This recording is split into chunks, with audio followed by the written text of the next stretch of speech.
Hello friends, good morning. And आज है 16 अप्रैल। 16 अप्रैल के करंट अफेयर के वीडियो में हमारा फर्स्ट क्वेश्चन है, किस कंपनी ने स्थानीय स्टोर्स की जानकारी देने के लिए नियर बाय स्पॉट को लॉन्च किया है? तो आंसर है गूगल। गूगल ने लॉकडाउन के दौरान स्थानीय स्तर पर जरूरी सामान बेचने के लिए खुले किराने स्टोर्स की जानकारी मुहैया कराने के लिए गूगल पे ऐप पे नियर बाय स्पॉट को लॉन्च किया है। और ये भी याद करना है आपको कि ये कौन कौन से शहरों में लॉन्च किया गया है। तो ये हैदराबाद, चेन्नई, मुंबई, पुणे एंड दिल्ली में ये लॉन्च किया गया है। अब गूगल की बात कर लेते हैं। गूगल के फाउंडर हैं Larry page and Sergey Brin. Google के सीईओ हैं सुंदर पिचाई। गूगल की पेरेंट कंपनी है अल्फ़ाबेट और अल्फ़ाबेट की भी सीईओ हैं सुंदर पिचाई। गूगल का हेडक्वार्टर कैलिफोर्निया यूएसए में है। माइक्रोसॉफ्ट के founder Bill Gates and Paul Allen हैं। माइक्रोसॉफ्ट के सीईओ सत्या नडेला। माइक्रोसॉफ्ट का हेडक्वार्टर वाशिंगटन यूएसए में है। फेसबुक के फाउंडर मार्क जकरबर्ग हैं। एंड एप्पल एक अमेरिकन मल्टीनेशनल टेक्नोलॉजी कंपनी है। इसके फाउंडर स्टीव जॉब्स हैं। सीईओ हैं टिम कुक एंड हेडक्वार्टर है कैलिफोर्निया यूएसए में। फोन पे एक Indian e commerce payment system and digital wallet company है। फोन पे के फाउंडर 3 लोग हैं, समीर निगम, राहुल चेरी एंड बर्जिन। ये तीनों ने मिलके फोन पे को लॉन्च किया था। फोन पे के सीईओ हैं समीर निगम। फोन पे का हेडक्वार्टर बेंगलुरु में है। फोन पे की पेरेंट कंपनी है फ्लिपकार्ट। नेक्स्ट क्वेश्चन, किस राज्य की सरकार ने कॉमिक पाठ्य पुस्तकों को इलेक्ट्रॉनिक संस्करण लॉन्च किया है? तो कॉमिक पाठ्य पुस्तकों का इलेक्ट्रॉनिक संस्करण लॉन्च किया गया है मणिपुर सरकार द्वारा। क्यों लॉन्च किया गया है? क्योंकि लॉकडाउन के दौरान जितने भी स्कूलेज एंड कॉलेजेस बंद हैं, तो इसकी वजह से जो स्टूडेंट घर पे हैं उनका जो पढ़ाई नहीं हो पा रहा है, तो उनकी जो शैक्षणिक अंतराल है उनको बैलेंस बनाए रखने के लिए इलेक्ट्रॉनिक संस्करण को लॉन्च किया गया है। और इसे www.manipureducation.government.in पर देखा जा सकता है। और मणिपुर नीति आयोग के स्कूल शिक्षा गुणवत्ता सूचकांक में सर्वश्रेष्ठ प्रदर्शन करने वाला छोटे राज्यों की सूची में सबसे ऊपर है। मणिपुर ने अभी अभी फूड बैंक को भी लॉन्च किया था। मणिपुर के मुख्यमंत्री हैं एन बीरेन सिंह। मणिपुर के राज्यपाल हैं नजमा हेपतुल्ला। मणिपुर की राजधानी है इम्फाल। मणिपुर में दुनिया का इकलौता तैरता हुआ राष्ट्रीय उद्यान है जिसका नाम है केबुल लामजाओ नेशनल पार्क। और एक इम्पॉर्टेंट झील है जो कि लोकतक झील है। तो इतने फैक्ट आपको याद कर लेने हैं। नेक्स्ट क्वेश्चन, किस राज्य की सरकार ने अभी अभी कोविड-19 मरीजों का भोजन दवा दिए जाने के लिए कोबोट रोबोटिक्स का इस्तेमाल किया है? तो ये है झारखंड की सरकार।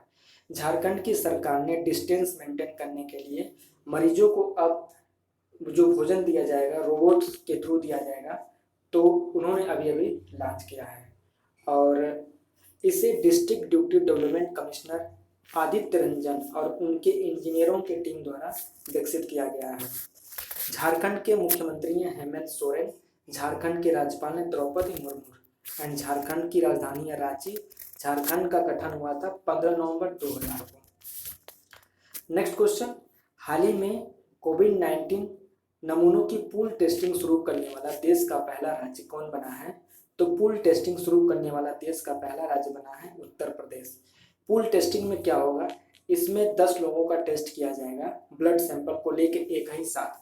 अगर टेस्ट हमारा पॉजिटिव आ रहा है तो एक एक करके सारे जितने भी पेशेंट हैं, जितने लोगों का ब्लड सैंपल लिया गया उनका एक एक करके टेस्ट शुरू किया जाएगा। लेकिन अगर नेगेटिव आता है तो किसी का भी नहीं टेस्ट किया जाएगा। इसका मतलब सभी लोग क्या हैं, सुरक्षित हैं। अदरवाइज अगर पॉजिटिव आ जाता है तो हम एक एक करके चेक करेंगे कि उनको कोरोना वायरस पॉजिटिव है कि नहीं। तो ये है पूल टेस्टिंग, जो कि शुरू करने वाला देश का पहला राज्य बना है उत्तर प्रदेश। सो आंसर है ऑप्शन बी। और आपको ये भी याद कर लेना है कि जानवरों का जो पहला जो डीएनए बैंक खुला है ये बरेली में खुलेगा। भारत का पहला हाथी अस्पताल खुलेगा मथुरा में। भारत का पहला ट्रांसजेंडर यूनिवर्सिटी खुल रहा है उत्तर प्रदेश के कुशीनगर में। भारत का पहला जो नेशनल पुलिस यूनिवर्सिटी खुल रही है ये ग्रेटर नोएडा में खुल रही है। भारत का पहला हाथी जल चिकित्सालय खुला मथुरा में। भारत का पहला जानवरों का जो युद्ध स्मारक है यानी वार मेमोरियल है, ये मेरठ में खुल रहा है। और अभी अभी नीति आयोग द्वारा एक महत्वाकांक्षी जिलों की सूची आई थी जिसमें टॉप पे रहा यूपी का चंदौली जिला। दूसरी बात, कोरोना वायरस को रोकने के लिए उत्तर प्रदेश की सरकार ने टीम 11 का एक अंतर विभागीय समिति का गठन किया था, टीम 11। तो इतने फैक्ट आपको याद करने हैं।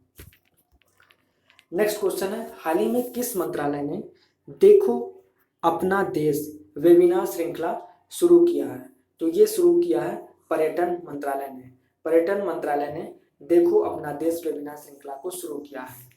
और अभी अभी मानव संसाधन विकास मंत्रालय द्वारा युक्ति वेब पोर्टल को लॉन्च किया गया था। मानव संसाधन विकास मंत्री ने भारत पढ़े अभियान को भी शुरू किया है।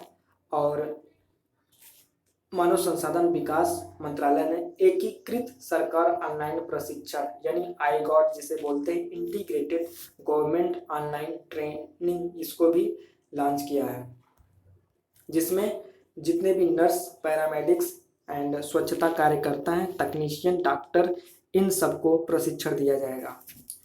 मानव संसाधन विकास मंत्रालय के इनोवेशन सेल एवं अखिल भारतीय तकनीकी शिक्षा परिषद ने कोविड-19 से निपटने के लिए ऑनलाइन चैलेंज समाधान की भी शुरुआत की है। और इस समाधान चैलेंज के अंतर्गत छात्र छात्राओं और फैकल्टी के लोगों को नए प्रयोग एवं नई खोज के लिए प्रेरित करना है। मानव संसाधन विकास मंत्रालय ने सीबीएसई को कक्षा 1 से लेकर 8 तक के सभी भी छात्रों को अगली कक्षा में पदोन्नत करने के लिए आदेश दे दिए हैं। और अभी अभी नेशनल बुक ट्रस्ट द्वारा एक पहल लॉन्च की गई थी जिसका नाम है stay home India with books, और इसे hashtag stay home India books नाम दिया गया है। हमारे मानव संसाधन विकास मंत्री हैं रमेश पोखरियाल निशंक और पर्यटन मंत्री हैं प्रहलाद सिंह पटेल। नेक्स्ट क्वेश्चन, हाल ही में कोविड-19 मरीजों और क्वारंटाइन लोगों की इम्यूनिटी को बढ़ाने के लिए एलोपैथी और आयुर्वेद का प्रयोग करने वाला देश का पहला राज्य कौन बन गया है? तो ये देश का जो पहला राज्य बन गया है ये बन गया गोवा। गोवा की राजधानी है पणजी। गोवा के मुख्यमंत्री हैं प्रमोद सावंत, राज्यपाल है सत्यपाल मलिक। हाल ही में किस संगठन ने कोविड-19 संग्रह के लिए कोसैक कियोस्क विकसित किया है? तो ये विकसित किया डीआरडीओ ने। डीआरडीओ का पूरा नाम है Defence Research and Development Organisation, जिसके हेडक्वार्टर न्यू दिल्ली में है और इसकी स्थापना हुई थी 1958 में। चेयरपर्सन है जी सतीश रेड्डी। इसरो का पूरा नाम है Indian Space Research Organisation, headquarter है बेंगलुरु में। फाउंडर है विक्रम साराभाई। फाउंडेशन हुआ था 15 अगस्त 1969 को। डायरेक्टर है के सिवन। नेक्स्ट क्वेश्चन, किस बैंक ने जारी किए गए कोविड-19 रिस्पांस पैकेज की राशि को बढ़ाकर $20 बिलियन करने का ऐलान किया है? तो ये ऐलान किया एशियन डेवलपमेंट बैंक ने। इससे पहले जो एशियन डेवलपमेंट बैंक ने उससे पहले जो राशि उन्होंने निश्चित की थी, अब उससे बढ़ा के कितना कर दिया, $20 बिलियन कर दिया है। तो ये है Asian development bank. Next question, 2020 में एशियाई मुक्केबाजी की मेजबानी करने वाला देश कौन होगा? तो 2020 में एशियाई मुक्केबाजी की मेजबानी करने वाला देश होगा भारत। तो आंसर है option A. Boxing federation of India का मुख्यालय नई दिल्ली में है। बॉक्सिंग फेडरेशन जो ऑफ इंडिया जो है ये मुक्केबाजी का एक ऑर्गेनाइजेशन है और इसी के द्वारा जो बॉक्सिंग कंपटीशन है आयोजित की जाती है। तो इसका हेडक्वार्टर नई दिल्ली में है। And boxing federation of India के अध्यक्ष हैं अजय सेन। नेक्स्ट क्वेश्चन, हाल ही में स्विट्जरलैंड के पूर्व आइस हॉकी खिलाड़ी का निधन हो गया, इनका क्या नाम है? तो जो स्विट्जरलैंड के पूर्व हॉकी खिलाड़ी थे इनका अभी निधन हो गया है। तो इनका नाम है रोजर चैफोर्ड। और भी देख लेते हैं जो ऑप्शन में दे रखे हैं। जो डग सैंडर्स थे ये पूर्व गोल्फर खिलाड़ी थे कनाडा के और इनका भी निधन हो गया है। और इन्हें अपने स्टाइलिश और चमकीले कपड़े के लिए पीकॉक ऑफ द फेयरवेज के नाम से भी जाना जाता है। तो ये भी आपको याद करना है। आधुनिक इराक के वास्तुकला के जनक रिफत चदिरजी का भी कोविड-19 के कारण निधन हो गया है। और एक ब्रिटिश कॉमेडियन थे जिनका नाम था टिम ब्रूकर टेलर। इनका नोबेल कोरोना वायरस के कारण निधन हो गया है। नेक्स्ट क्वेश्चन है, हाल ही में विश्व कला दिवस कब मनाया गया है? तो विश्व कला दिवस 15 अप्रैल को हर साल मनाया जाता है। क्यों मनाया जाता है? कला के विकास, प्रचार और प्रसार को बढ़ावा देने के लिए हर साल 15 अप्रैल को विश्व कला दिवस मनाया जाता है और इसे यूनेस्को द्वारा मनाया जाता है। तो यूनेस्को के जो महानिदेशक हैं ऑड्रे एजोले हैं। नेक्स्ट क्वेश्चन है, हाल ही में फ्री टू एयर डीटीएच चैनलों पर लाइव काउंसलिंग सेशन का प्रसारण करने का फैसला किसने ले लिया है? तो फ्री टू एयर डीटीएच चैनलों पर लाइव काउंसलिंग सेशन का प्रसारण करने का फैसला ले लिया NIOS ने। अब NIOS क्या है? NIOS एक national institute for open schooling यानी राष्ट्रीय मुक्त विद्यालय शिक्षा संस्थान है। देश में व्यापी लॉकडाउन के दौरान माध्यमिक और वरिष्ठ माध्यमिक स्तर के छात्रों के हो रहे शैक्षणिक नुकसान की भरपाई को पूरा करने के लिए फ्री टू एयर डीटीएच चैनलों पर लाइव काउंसलिंग सेशन का प्रसारण करने जा रहा है और छात्रों को गुणवत्ता शिक्षा देने के उद्देश्यों को पूरा करने के लिए 9वीं से 12वीं कक्षा के विभिन्न विषयों के लिए मानव संसाधन विकास मंत्रालय ने स्वयं MOOC प्लेटफॉर्म के जरिए कंटेंट ऑनलाइन उपलब्ध कराएगा।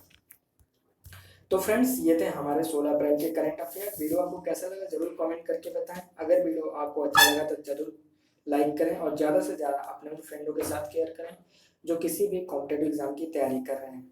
सो फ्रेंड्स, वीडियो देखने के लिए thank you and all the best.